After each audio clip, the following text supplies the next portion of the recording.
Pablo comienza esta sección con la siguiente palabra: exhorta. Sabemos lo que es una exhortación. Una exhortación es la entrega de una información con la intención de que el oyente cambie una actitud o adopte una conducta que antes no tenía. Cuando hablamos de una exhortación llevado al plano de la predicación como tal, a veces entendemos que hay predicaciones medias devocionales, si se puede decir así, que nos recuerdan el amor, la misericordia y la gracia de Dios. Pero hay otras predicaciones que son más duras, más directas, más firmes, en las cuales el predicador se ocupa en persuadir a los oyentes a que abandonen una actitud pecaminosa y caminen en una mayor integridad. Entonces algunos se van de esas predicaciones diciendo: oh, el pastor habló un poco más fuerte el día de hoy. Bien. En esa dirección es que Pablo le está hablando a Tito y le está diciendo que él debe exhortar. Esto es un mandato. Los pastores que exhortan no son muy populares. Pablo le da este mandato a Tito a que él exhorte a los jóvenes en medio de una sociedad hostil, como lo era la sociedad de la isla de Creta. Y ya recordamos cómo era Creta. Fue mencionado en el capítulo 1 por el apóstol San Pablo. Ahora, ese mandato fue dado en el primer siglo a este pastor llamado Tito, pero este mandato permanece hasta el día de hoy. De tal manera que los pastores en la actualidad todavía tienen la ordenanza y el mandato de exhortar a la iglesia, aún en la sociedad ultrasensible en la cual estamos hoy. Usted se ha dado cuenta, viendo la televisión, viendo las redes sociales, cómo hay personas que se sienten pasadas a llevar por todo y por todo toman un argumento para presentar una queja y dicen cosas como: tu actitud me violenta, lo que tú estás haciendo me pasa a llevar, me ofende, me oprime. Ahora, esta exhortación debe ir dirigida a un grupo en particular de la iglesia. Pablo dice: exhorta a sí mismo a los jóvenes. Ahora, exclusivamente está hablando de los jóvenes y no de las jóvenes en la iglesia. ¿Por qué? Porque ya aprendimos en el versículo 4 del capítulo 2 que aquellas que deben permanecer cerca de las jóvenes para enseñarles conducta cristiana no necesariamente es el pastor. ¿Quiénes son las que deben enseñar a las jóvenes cómo llevar una vida cristiana íntegra? Dice ahí la palabra: las ancianas. Es decir, las mujeres mayores con experiencia son las encargadas de exhortar a las jovencitas de cómo deben vivir. Ahora, esto es sumamente sabio por parte del apóstol Pablo plantearlo de esta manera. ¿Por qué? Porque no es bien visto cuando un pastor entra a una relación más cercana de discipulado con las jóvenes de la iglesia. No es prudente. Entonces, correcto es lo que el apóstol Pablo está diciendo, que él como pastor debe exhortar a los jóvenes, pero a las jóvenes deben enseñarle las mujeres mayores. Eso es algo loable. Entonces, exhórtalos, sé directo con los jóvenes. Pablo está asumiendo que los jóvenes son capaces de recibir una exhortación. La juventud en la iglesia, estos jóvenes de los cuales habla el apóstol Pablo, está hablando de muchachos de 12 años hacia arriba. Los muchachos, lo voy a decir así, los muchachos en una iglesia han de ser capaces de recibir una exhortación. Yo le doy gracias al Señor porque hasta el momento en esta iglesia, cuando he tenido que hablar con adolescentes y hablarles claro en cuanto a lo que es pecado y lo que es santo, lo han podido recibir. Hay otros que no lo reciben. Hay unos que cuando uno se acerca, no solamente en el marco de la iglesia, sino en la iglesia universal. Cuando uno se acerca y dice: hermano, creo que estás en pecado. ¿Y quién eres tú para juzgarme? ¿Y quién eres tú para decirme lo que tengo o lo que no tengo que hacer? Entonces algunos han adoptado una posición como la del mundo. Una sensibilidad que sobrepasa a veces los límites de lo que es adecuado. Pero es necesario exhortar principalmente a los jóvenes, como está hablando aquí San Pablo. Exhorta a sí mismo a los jóvenes a que sean prudentes.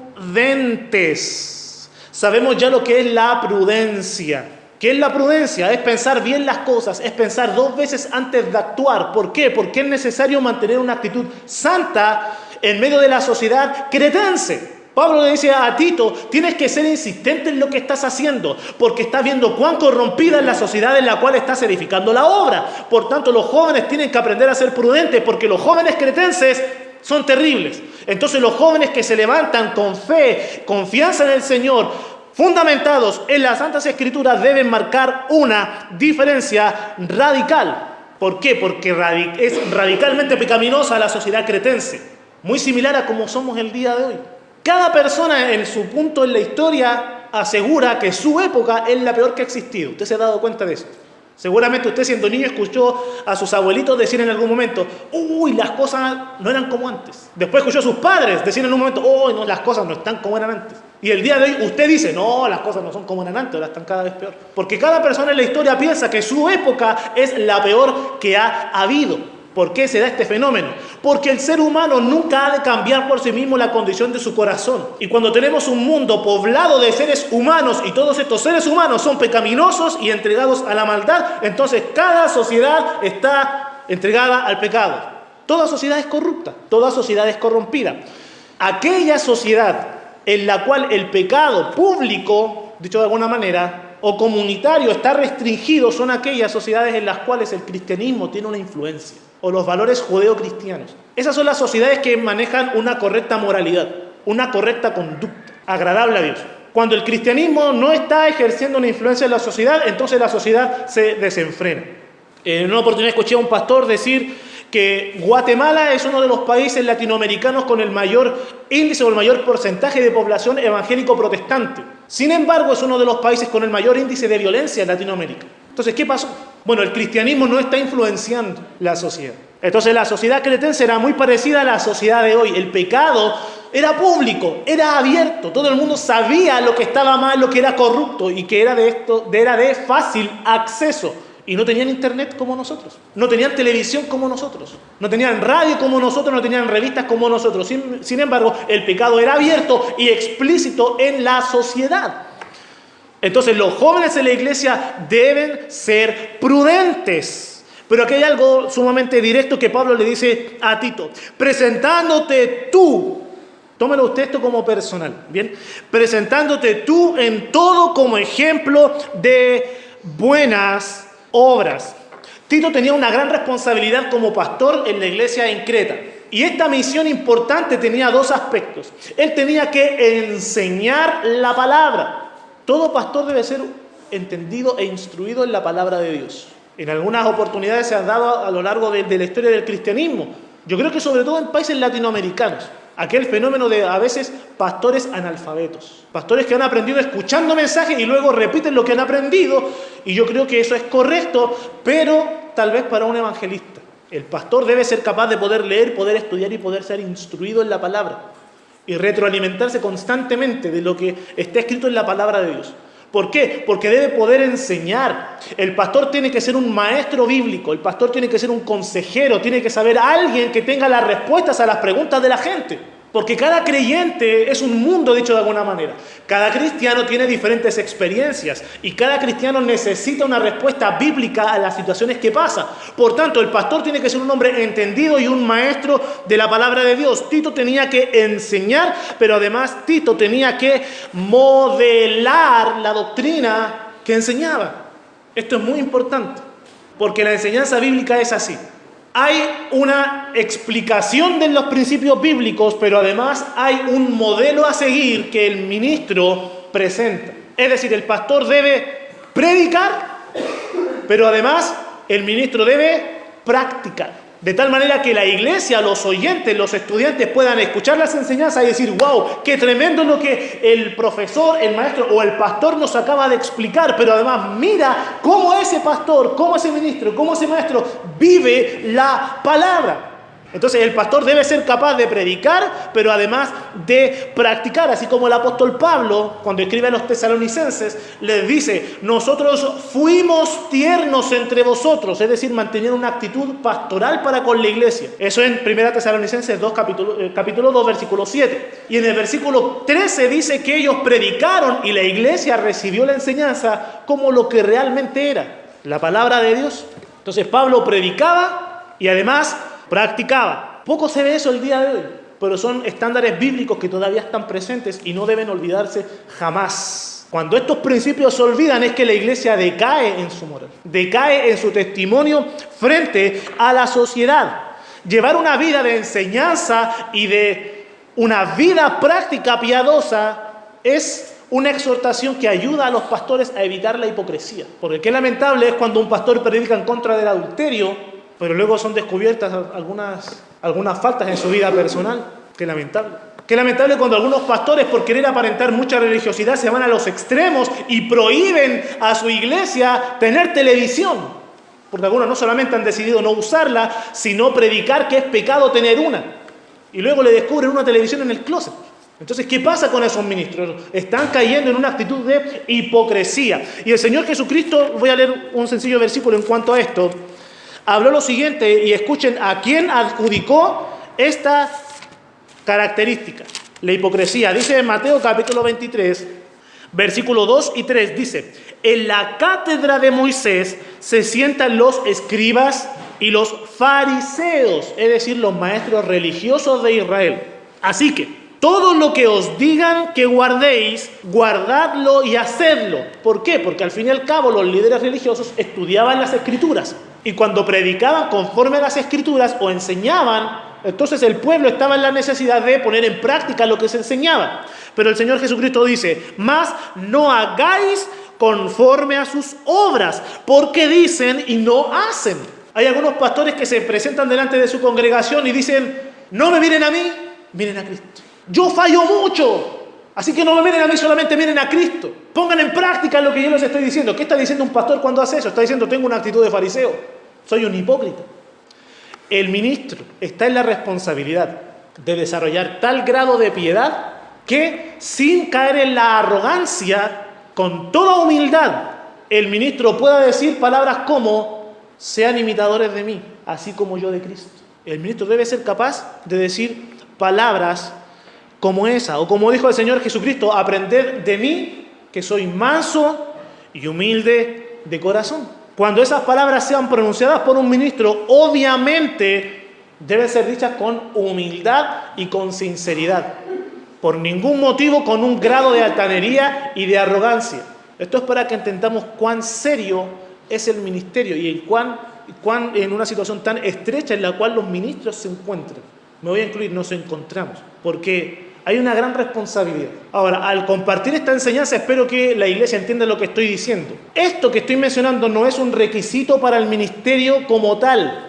Decir soy totalmente irreprensible. El ministro sí debe ser irreprensible, pero debe mantener y perfeccionar su santidad hasta que pueda decir esas palabras. Eso es lo que estoy intentando decir. Trabajar la santidad para en algún momento, cuando la iglesia conozca tanto su predicación pública como su vida privada, el pastor pueda decir: ser imitadores de mí, así como yo de Cristo. Por eso necesitamos orar por los pastores, necesitamos orar por los maestros, necesitamos orar por aquellos que predican la palabra. ¿Por qué? Porque cuando se predica la palabra, el mensaje impacta las vidas y cambia la manera de pensar de la gente. Pero ¿qué pasa cuando ese ministro comete una falta, un error? A veces ni siquiera los ministros cometen errores adrede o intencionalmente, sino que muchas veces simplemente se equivocan.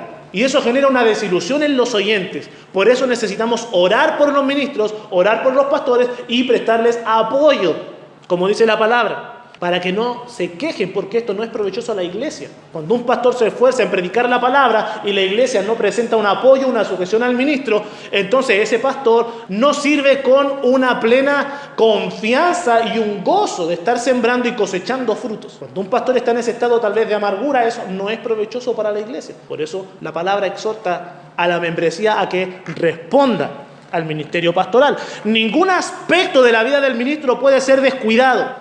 Ninguno. El pastor debe poner atención en todo lo que hace, desde el amanecer hasta el anochecer, 25 horas al día, 8 días a la semana, cuidando su santidad y su ejemplo, porque la iglesia lo está mirando. Por eso Pablo dice a Tito, presentándote tú en todo como un ejemplo. Tito tenía que ser un tipo, un modelo a seguir, de tal manera que la iglesia de Creta pudiera verlo a él y decir: wow, mira, él es como Cristo. El Señor Jesús murió, resucitó, ascendió al cielo, pero aquí tenemos a Tito que está predicando y viviendo la palabra, de tal manera que podemos ver en él un ejemplo a seguir. Los estándares del ministerio son bastante altos. Tenía que ser un tipo de piedad total. Bien, preséntate tú en todo como un ejemplo de buenas obras.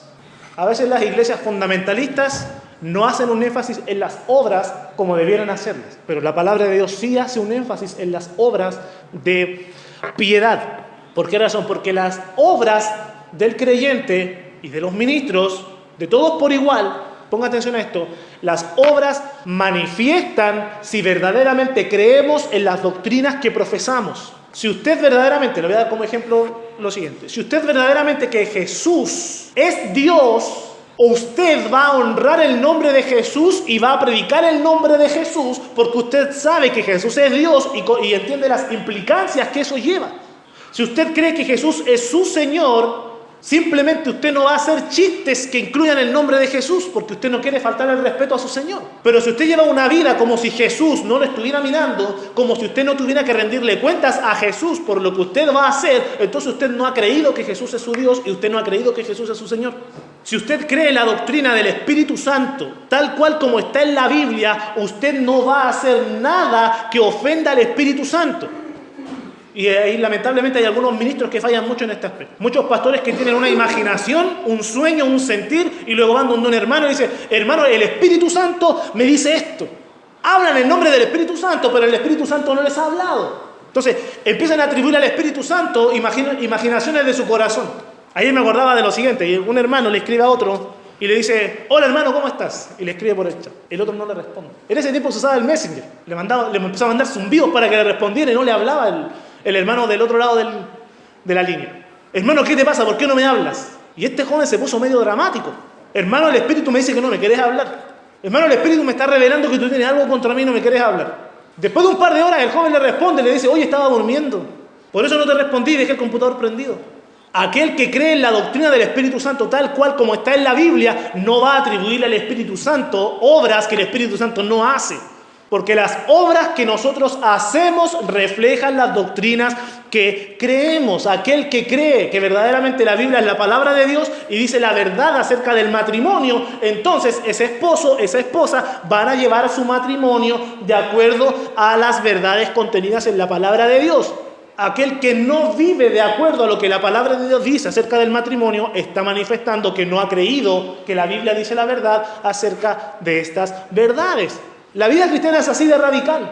Nuestras obras manifiestan nuestras convicciones. Por eso Tito tenía que ser un ejemplo de buenas obras. Luego dice, en la enseñanza. Esta palabra enseñanza está relacionada totalmente con las buenas obras. ¿Por qué? Porque en la vida de un ministro, todo lo que el pastor hace o no hace es una enseñanza a la iglesia. De esto no tengo que intentar persuadirlo mucho porque usted sabe que es así. Lo más probable es que durante la semana usted piense cosas como: no tengo que hacer esto porque el pastor ya predicó esto. Y si usted va a la casa del pastor y usted ve el pastor relacionarse con su esposa, con su hijo, usted va a decir: yo puedo hacer esto porque el pastor lo hace. Porque la vida de un ministro es así. Enseña con sus palabras, pero además debe modelar una vida. Muchos pastores cometen faltas en su conducta diaria y los hermanos asumen que ellos también pueden pecar de esa manera. Por eso se dice que las iglesias por lo general son así como son sus pastores. Cuando en las iglesias los pastores tienen una discusión y se enojan y se van de portazos, los hermanos asumen que eso no es pecado. Cuando en las iglesias los pastores son irresponsables y llegan tarde a los cultos, la iglesia piensa que pueden llegar siempre tarde a los cultos, porque el pastor lo hace. Entonces, ¿por qué no nosotros? Si eres el pastor y las ovejas siguen al pastor. Entonces, por eso la enseñanza está totalmente relacionada con las buenas obras.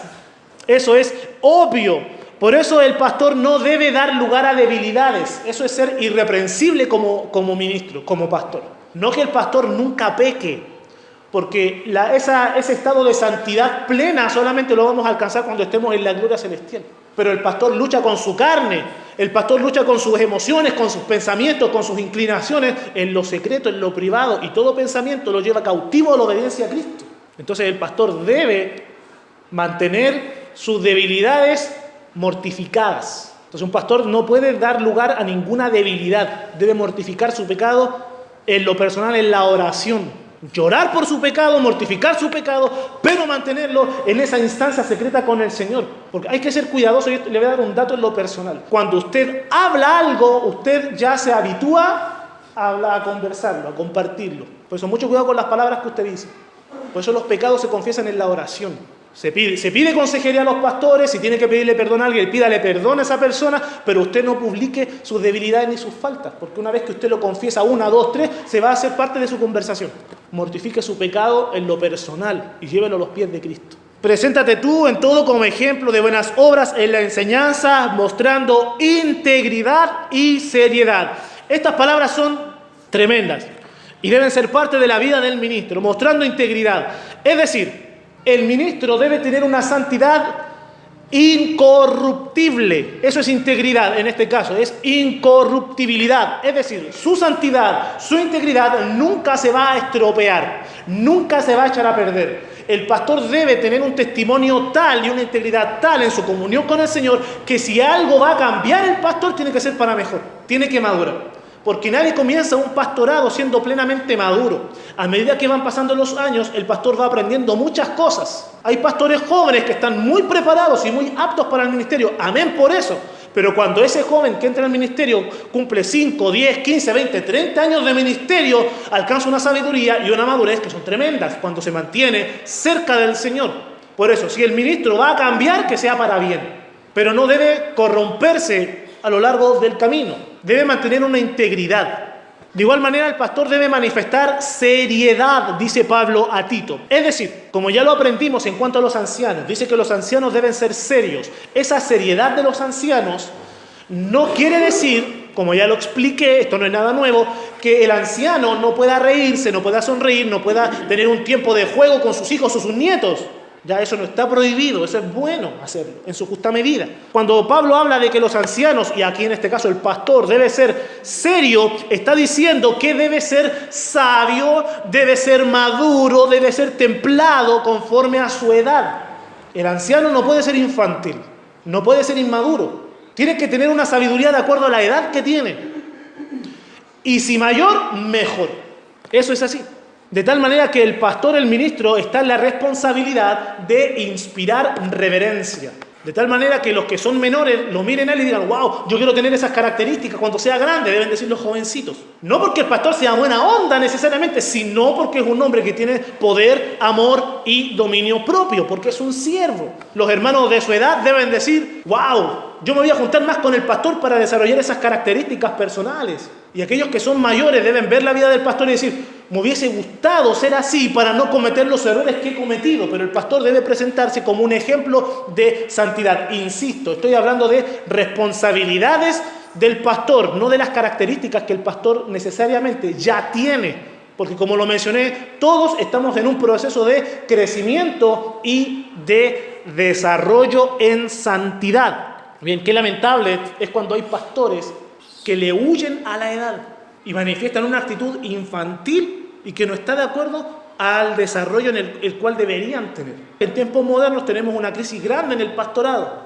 Pastores utilizando cortes de cabello modernos, a la moda, ropa a la moda como queriendo llamar la atención, ministros tiñéndose el pelo, haciéndose peinados extravagantes, adoptando una forma de llamar conforme a la moda del momento, pastores infantiles, vistiéndose de Superman, de Batman, de payasos, haciendo malabares para que la iglesia preste atención a lo que quiere predicar. Actitudes infantiles. Es una crisis en el pastorado. El día de hoy, como decía un pastor, estamos en tiempos terribles. Un pastor escuchaba una predicación y le decía a su iglesia, hace 30, 40 años atrás, ¿usted se podía imaginar un pastor evangélico bailando? Toda la iglesia decía, no, pues obviamente que no. Bueno, el día de hoy los pastores bailan merengue, bailan salsa, bailan reggaetón. En las iglesias, hay iglesias que ponen música, los hermanos pasan adelante bajo el púlpito y se ponen a bailar y el pastor está ahí con su esposa.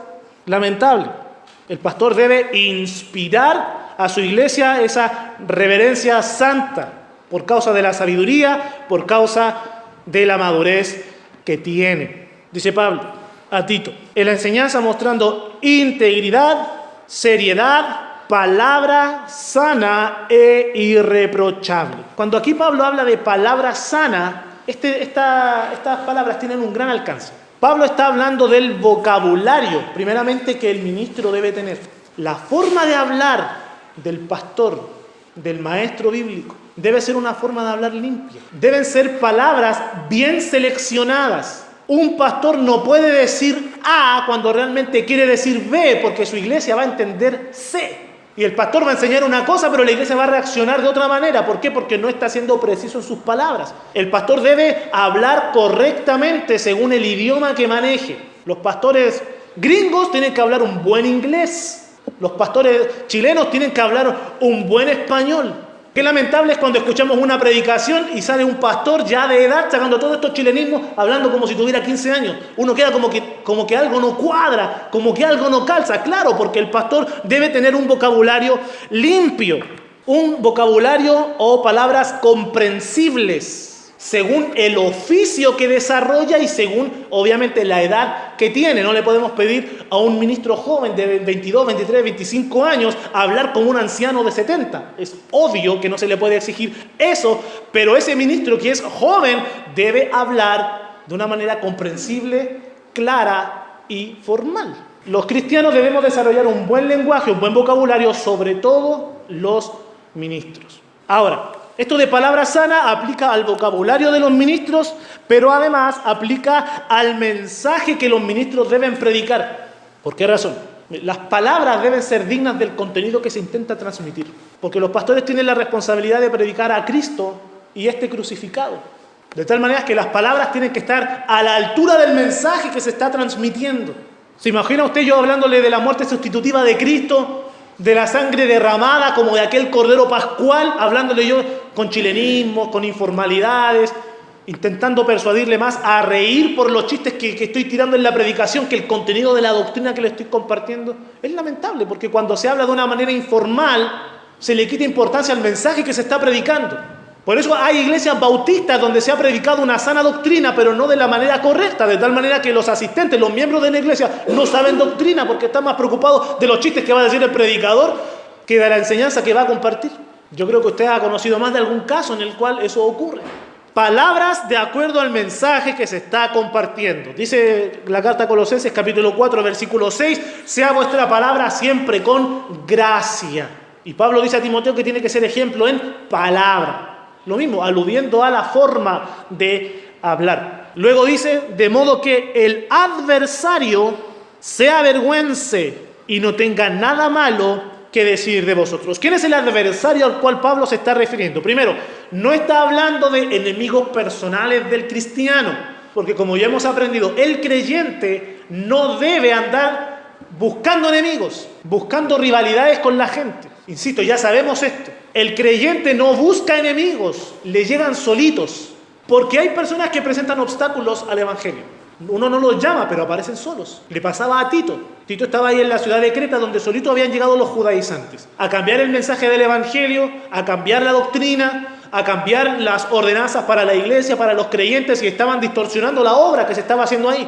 Entonces los enemigos llegaron solitos, los adversarios llegaron solos a presentar oposición a la obra que se estaba desarrollando en Creta, y así también ocurre el día de hoy. Uno no busca problemas, pero los problemas llegan solos. Entonces, esos son los adversarios, los que representan un obstáculo a la obra de Dios. Bien, estos adversarios deben avergonzarse al considerar la santidad del ministro, en este caso de Tito. Ahora, Pablo conoce determinadas verdades bíblicas, como la siguiente. Pablo sabe que la piedad, la santidad práctica, irrita a los impíos, irrita a los que no aman a Dios, porque por el libro de Proverbios lo dice, que abominación es al impío el hombre justo, el hombre recto. Entonces, eso es algo natural del ser humano. Aquel que es santo va a provocar enojo e ira en el impío, aunque no lo quiera.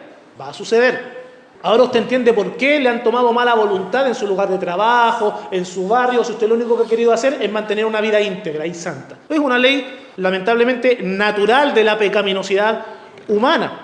Ahora, Pablo sabe que esa irritabilidad, esa mala voluntad en el impío se incrementa aún más cuando el creyente, en vez de responder con la misma violencia que lo trata con respeto, con humildad, con sometimiento incluso. Eso irrita aún más a ese jefe insoportable, que es vulgar. Cuando uno trata con sometimiento y con respeto, eso los irrita mucho más. Pablo también sabe esa verdad. Y que cuando uno les da bien, cuando lo tratan a uno mal, eso genera un enojo mayor. Por eso el libro de Proverbios dice, si tu enemigo tiene hambre, dale de comer pan. Si tiene sed, dale de beber agua. Porque ascuas amontonará sobre su cabeza y Jehová te lo pagará. Esas ascuas no se está refiriendo al fuego de la condenación. Se está refiriendo a ese sentimiento de enojo y de ira que se produce en los impíos cuando ven que aquel piadoso le está dando un bien, cuando él lo ha estado tratando mal. Pablo sabe todas estas verdades. Sin embargo, cuando Pablo le dice a Tito que el adversario debe avergonzarse, no está buscando la provocación. Lo que Pablo está buscando es el efecto obvio de esta ley natural. El efecto obvio. Tito, si eres un varón santo, la gente te va a tomar mala voluntad. La gente te va a aborrecer. Si aborrecieron al Señor Jesucristo por ser santo, te van a aborrecer a ti también por lo mismo. No te sorprendas cuando esto ocurra. Por eso es bien sabido que todos los pastores han tenido que pasar de alguna u otra manera por este proceso. Todos los pastores bíblicos. Los que se han corrompido le caen bien a todo el mundo porque nunca mantienen una santidad que confronta el pecado de la gente. Entonces, Pablo dice que el adversario debiera no tener nada malo que decir. Pero noten lo que dice Pedro al respecto en cuanto a esto mismo que Pablo está tratando con Tito. Dice 1 de Pedro 2:15, porque esta es la voluntad de Dios, que haciendo bien hagáis callar la ignorancia de los hombres insensatos. Es decir, el bien práctico del creyente debe hacer callar a los impíos. Sin embargo, es muy probable, y usted ya sabe esto porque probablemente ya lo ha experimentado, que el impío, el pecador, siempre va a vociferar. Lo más probable es que por más que usted haga el bien, ande en santidad, esa persona siga hablando mal de usted, siga vociferando, siga calumniando. Es muy probable que así suceda. Sin embargo, y esto se lo voy a dejar como una responsabilidad, así como Pablo se la dejó a Tito, yo se la voy a dejar a usted. Cuando alguien hable mal de usted, en cualquier lugar, cualquier persona, esa persona, como una vez mi papá me lo dijo a mí, yo se lo voy a decir a ustedes también. Esa persona debe estar mintiendo. Que lo único que un impío tenga que decir de ti sea una mentira. Mantente santo, mantente íntegro. Esa es una verdad bíblica. Mateo capítulo 5, palabras del Señor Jesucristo. Mateo capítulo 5, versículos 11 y 12 dicen lo siguiente. Bienaventurados sois, a veces nosotros nos sentimos desdichados, pero la palabra dice bienaventurados. Bienaventurados sois cuando por mi causa os vituperen y os persigan y digan toda clase de mal contra vosotros mintiendo. Gozaos y alegraos, porque vuestro galardón es grande en los cielos, porque así persiguieron a los profetas que fueron antes de vosotros. No dé lugar al enemigo para que diga una falta de usted. Mantenga siempre la santidad. Mantenga siempre la cordura, mantenga siempre la integridad. Cuesta, claro, es difícil, claro, porque a veces pareciera que el mundo se empeña en provocarlo a uno para que uno reaccione, pero cuando esté en esa situación de tensión, tráguese el enojo, tráguese la rabia. Ya llevamos mucho tiempo soltando lo que tenemos adentro. Bueno, es hora de aprender a retenerlo y mantener la integridad, mantener la santidad, que el adversario no tenga nada malo que decir de vosotros. Pablo, en el original, no necesariamente está diciendo no tenga nada malo que decir de vosotros, está diciendo de nosotros, de la iglesia. Pablo se está comprometiendo con la obra que Tito está desarrollando. ¿Por qué razón? Porque cuando un creyente da un mal testimonio, eso va a perjudicar al creyente, claro que sí.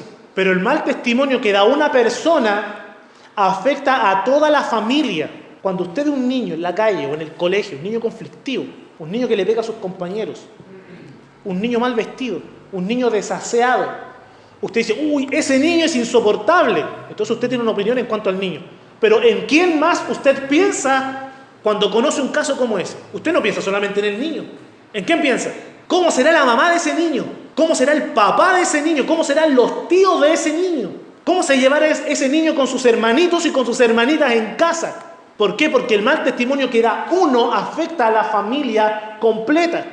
Y estoy seguro que si en algún momento a alguien le llega a usted una invitación a tomar oncecita en la casa de ese niño, usted dice, no, yo no quiero ir a esa casa. Si veo cómo ese niño se comporta en lugares públicos, quizás cómo se comportará en casa. Yo no quiero ir a ese hogar. Ahora entiende por qué la gente no llega a las iglesias. Porque un creyente que ve mal testimonio afecta su propia vida, claro que sí, pero afecta a su familia espiritual.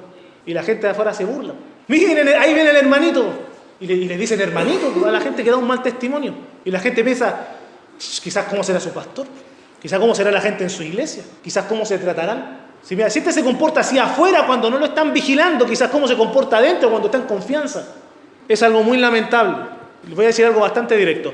Millones no creen en Cristo, no creen en la iglesia, no creen en el evangelio y nunca van a pisar un templo y se van a ir al infierno por causa del mal testimonio de los evangélicos. Muchos no creen en el evangelio por causa de los evangélicos. Eso es terrible, realmente terrible. Cristo vino al mundo a morir y a resucitar para salvar a los pecadores. Por tanto, nosotros no podemos de ninguna manera, no debiéramos de ninguna manera presentar un estorbo a la obra que Dios está realizando en el mundo.